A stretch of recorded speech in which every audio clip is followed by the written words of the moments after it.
Hi, this is Time Travel Beard, and I want to show you where the work in progress shader is so far. I'm going to go through some of the presets and just kind of explain some of the differences.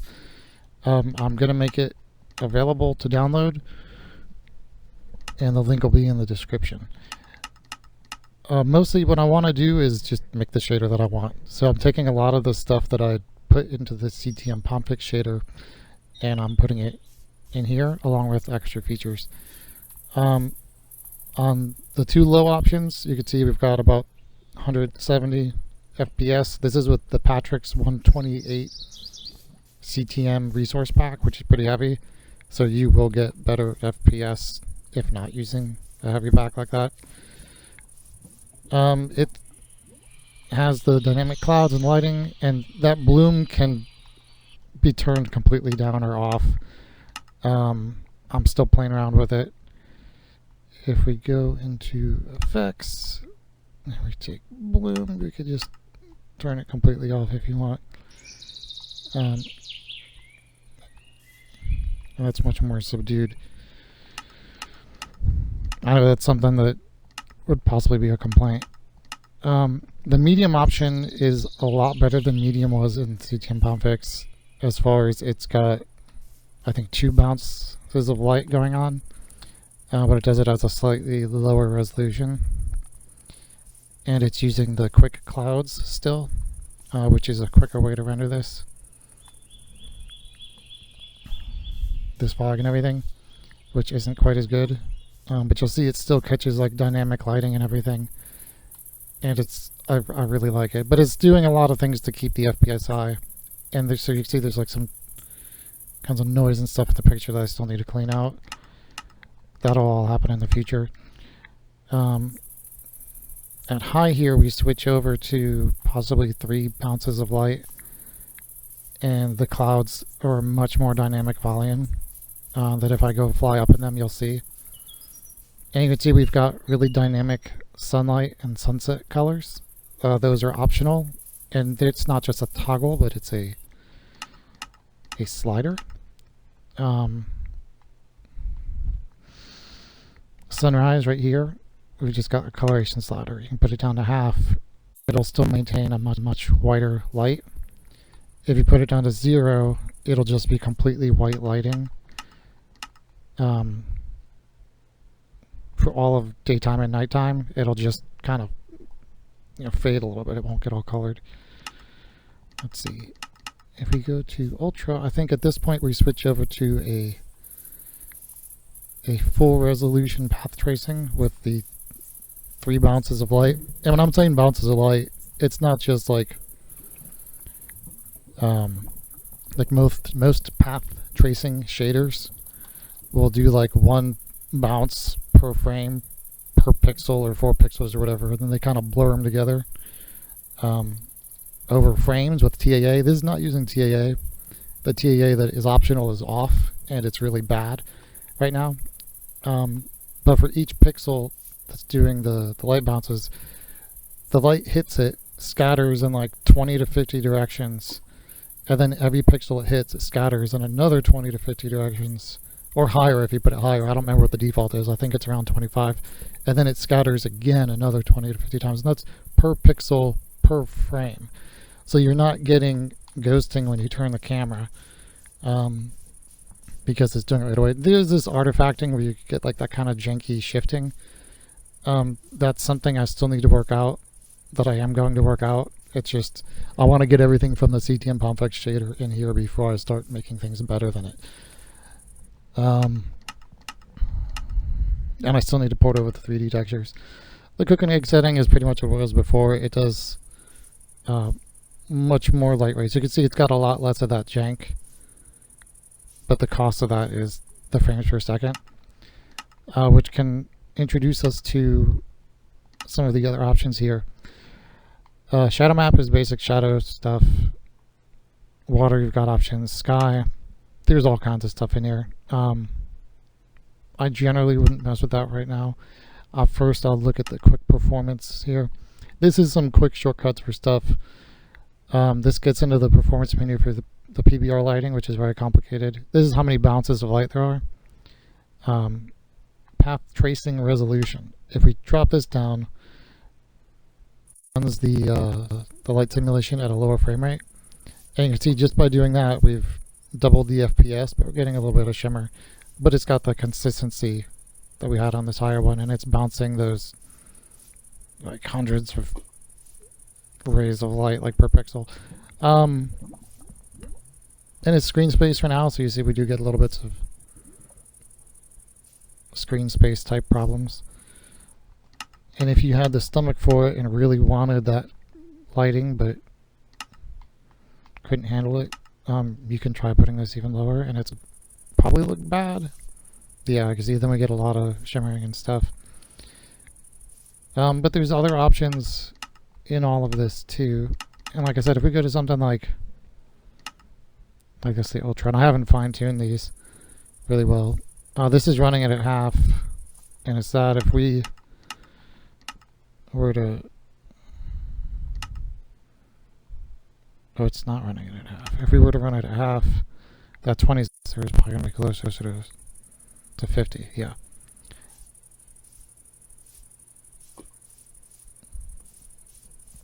So it's a quick way to boost performance, and the same type of effect can be done with the clouds.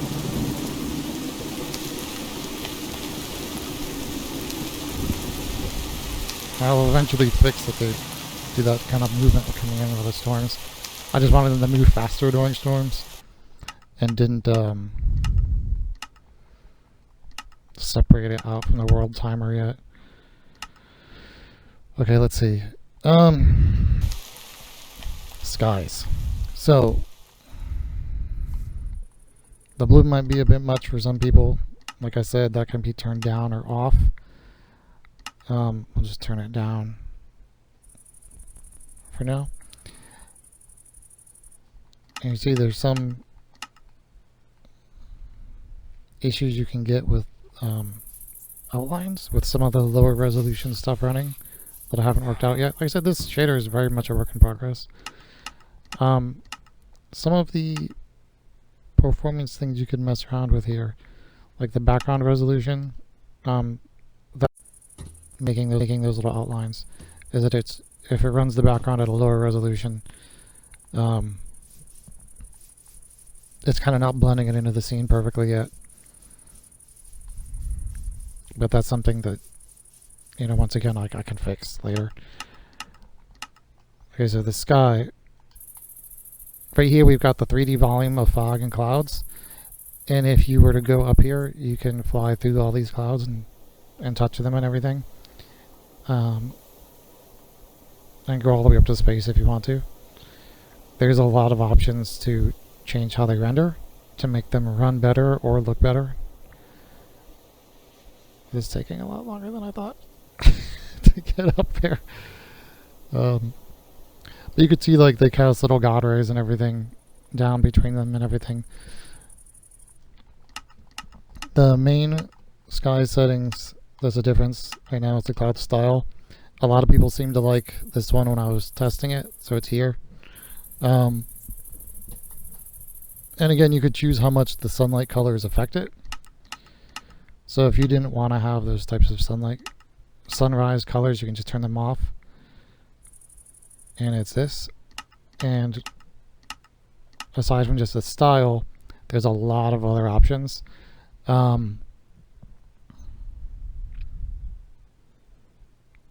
Colors is one here that you can choose to use the Minecraft sky colors and the fog colors. And if you wanted to, you could have the clouds be the color of the fog. And what this does is it kind of makes it a little bit more vanilla-ish, and it also will make the Minecraft sunset color kind of appear. But again, we can kind of tweak to bring in the ones I've got too, which I think are nice. So here it is, we're bringing just a partial. But if you wanted very dynamic lighting, you can put this all the way up, and then we get really, really deep orange and red right before the sun goes down. I still need to fix a few things with it. Before I had it running in the background. Right now it's deferred. The actual sun itself is not rendering with it with this option right now. I need to put back the vanilla sun. So here's some nighttime lighting. This is with that sky. If we go to the other one, it does affect the lighting on the whole scene a little bit.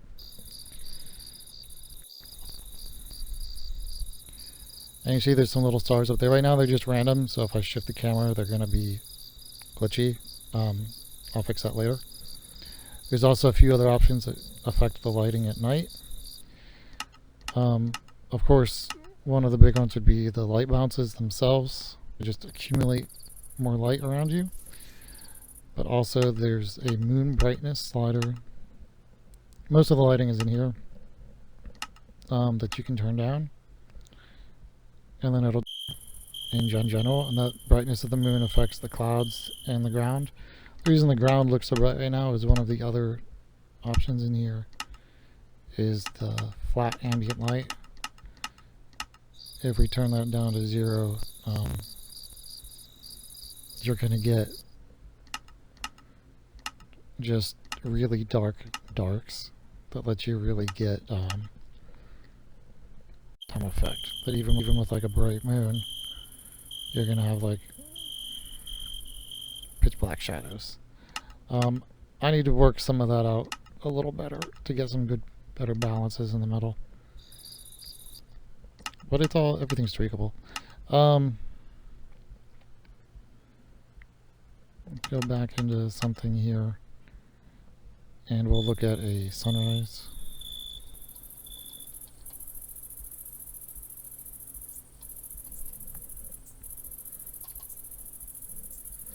And again, this is all adjustable. You could make these colors not be like this.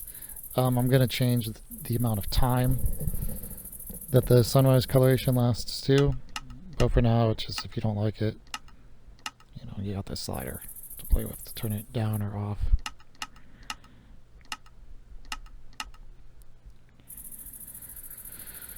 Let's see. Some of the other basic cloud stuff. Looks like there's not much as far as cloud cover. That's kind of wasting the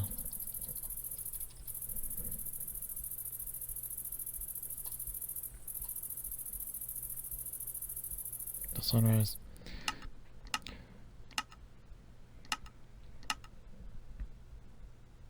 So the quick clouds, what it does is it probably doubles the FPS.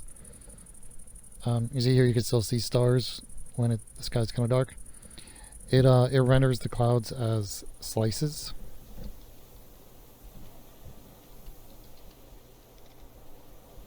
I really kind of want to show a sunset. I like that so much. On a clear day, it doesn't look like it's doing much. Let's bring in some rain, just so I've got clouds. So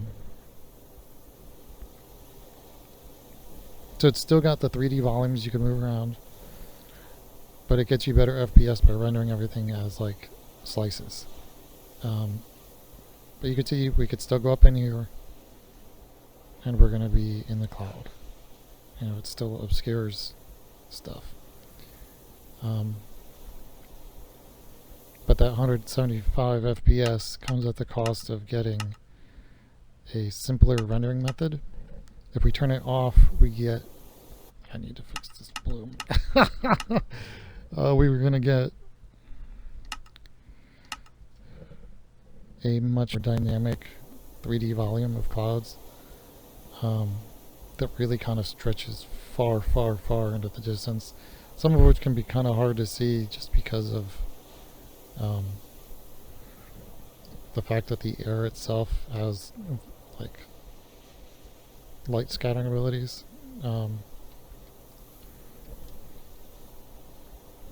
But all of that is also adjustable. You see you get those little light rays come through between clouds. To make those more visible, one of the options in here in Skylux, none of this affects performance, is the specular value of air. If we turn that all the way down, the sky is much clearer, but you don't get as much of those little light shafts because unless there's humidity in the area, because it kind of needs something to catch on. And looks like turning the blur down kind of hurts the clouds. I do have other blurs that are optional for the clouds to kind of deal with dithering and stuff and make them look better. Let's see. For showing clouds, I'm going to turn the bounce lighting down because we don't really need it. And let's get up here before my computer dies. It's starting to sound like it wants a break.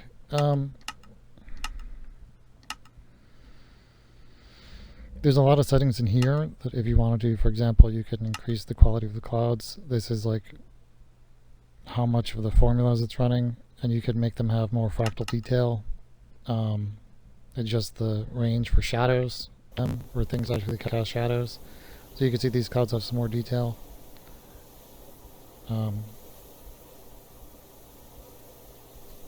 You can also do things like change their general size and how patchy they get and everything.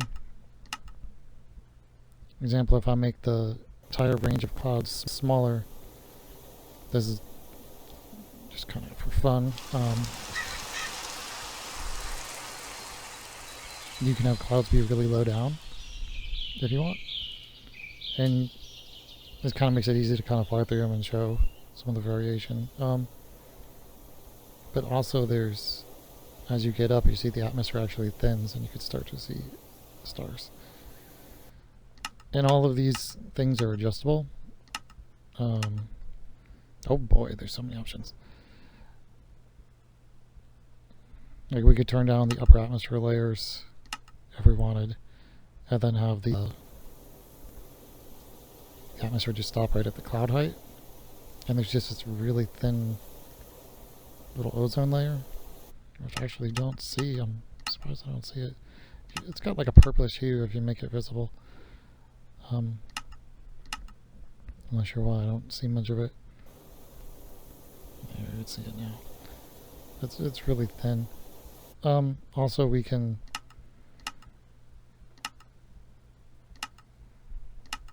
give more range. This is one way that where the quick clouds can be obvious, the way it renders and slices. I think the problem it's having with showing more stuff right now is the air density.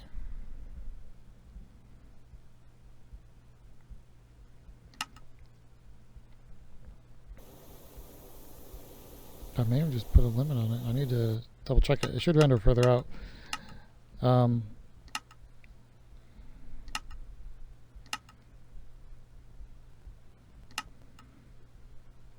But we can also, if you wanted to, just really pump up some of the performance options to really just kind of see way out there. Let's see. Steps. There we go. Like I say, you want to see clouds on the other side of the planet. Like, you can set that to be possible. But to actually see them, you'd have to turn down the specular value of air so that the light actually can travel that far.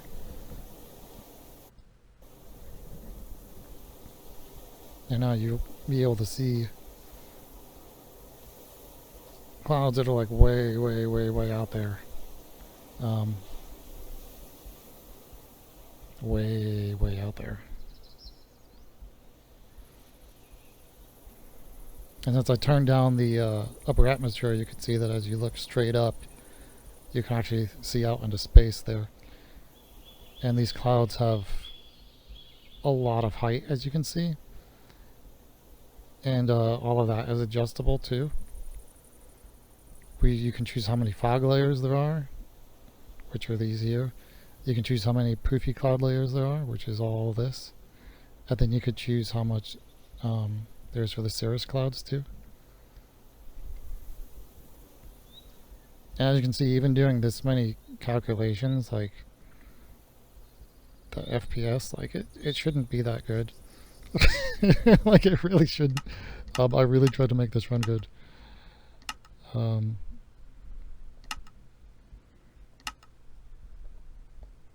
But yeah, like that, like I said, this wouldn't be visible normally just because of the speculative value of the sky. So I'm going to make some changes to that too, probably, and make it be more of a lower haze like the fog. Because having this up higher lets you get better God rays, but it hazes out the sky.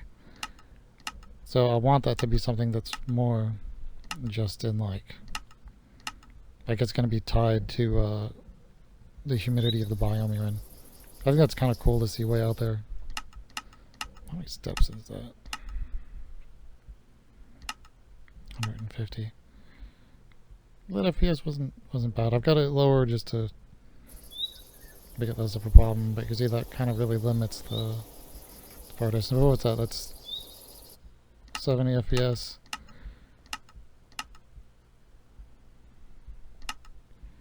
And if we like triple it, it costs 10 FPS. So I mean, that's something you can choose to do if you want to. One of the other really big performance options in the skies, you could do the fractal depth, but it's going to be the shading steps, which I have separate for the fog because the fog does a cheat to still catch the shadows from the lowest cloud layer without having to trace through. But if you were to up this shading steps here, this is going to be a major impact. At least I thought it was. But what it does is it lets the shadows going through clouds have a lot more depth, especially at sunrise and sunset. You probably see that. And this, like I said, adds more calculations to them. Let's pump up some fractal detail while we're at it. See what they look like. We're gonna be slow. Yeah, see now it's starting to hit. But a lot of that stuff won't necessarily be too obvious, so the defaults I've got are like good enough.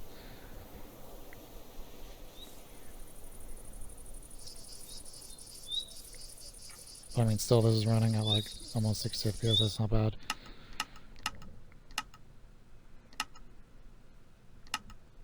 And again, if you want, especially if you put down the sky density, you probably want to add more upper atmosphere,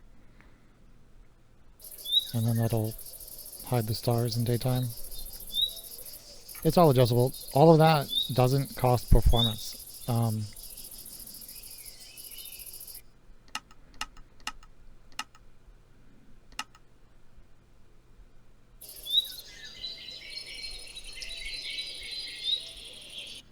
As far as the layers, like it adds them there, but it's the tracing that makes more to them. So anything in looks, like if you want to have more layers of clouds, like that's not going to cost anything. The only way it's going to cost is the stuff in here. Like I said, you could pump these up or whatever.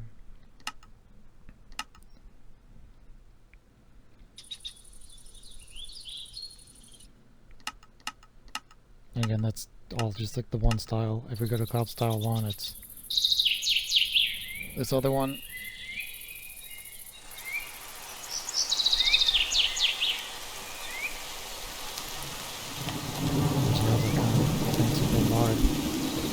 But it looks like I need to adjust the random reflections. Actually, God, in that sky. It looks like I didn't do that. early access. You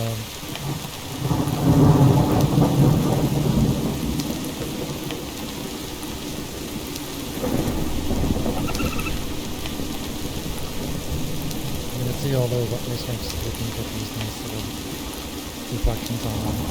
It's got full lab PBR support. All the code I have in switching pocket shader, so you get porosity, everything else. It's all in there. That wasn't even running in a setting.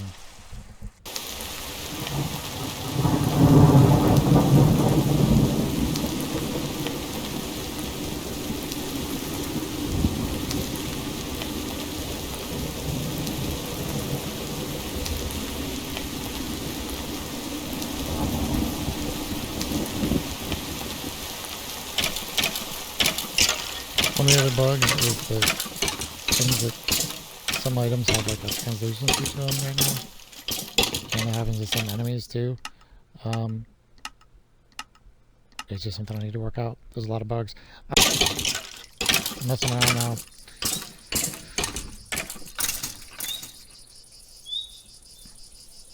But I think this is going to be a really fun, really dynamic shader.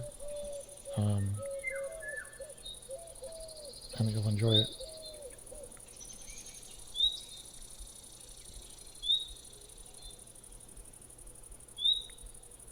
And I am going to keep spending time working on it, so it's just going to get better. Like, I've got a lot of things I know that I want to do still.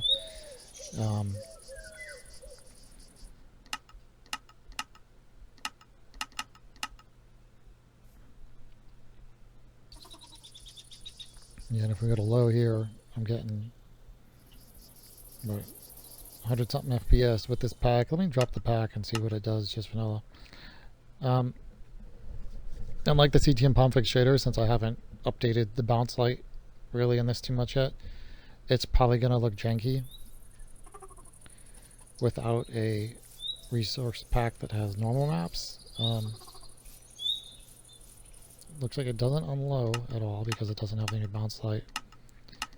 But once I get to medium, where it's got the bounce lighting, so that skylight is horrible right now. We just got broken code. But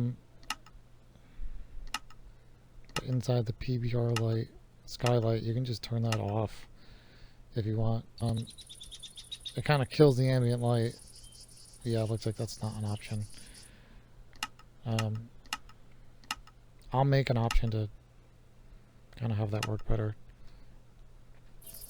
It just doesn't work great without a resource pack. It's kind of depending on the I've got some code I was going to put in to fix it. Oh, it's all wet still from the rain, so it's got like a shine to it. But what's this? This is, wait a minute, 40 FPS at full resolution on Cook and Egg. I don't think that's too bad. And then if we go in here to quick performance again, we can turn on the path tracing resolution, and that'll instantly probably FPS. No, it's giving us about a 50% boost.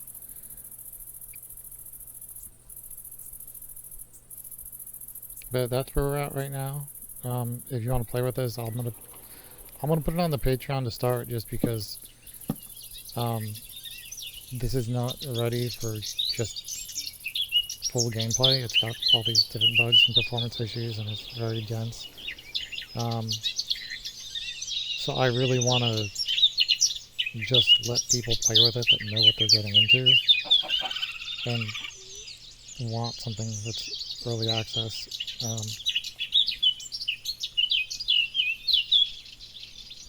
If you want to play with it, I think the low option on there is still like $1. And please give me any feedback on the Discord. I might just put it on there too. I'm not sure yet. I might wait till it gets a little better.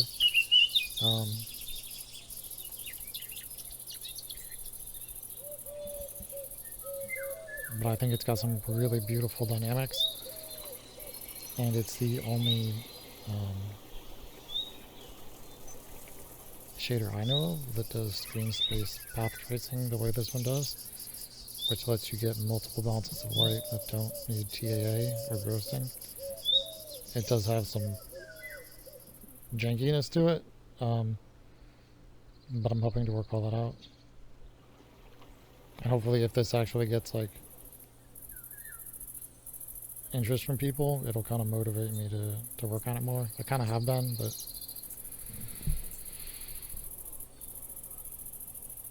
I doubt anybody's still watching, but if you are, like, have a good day.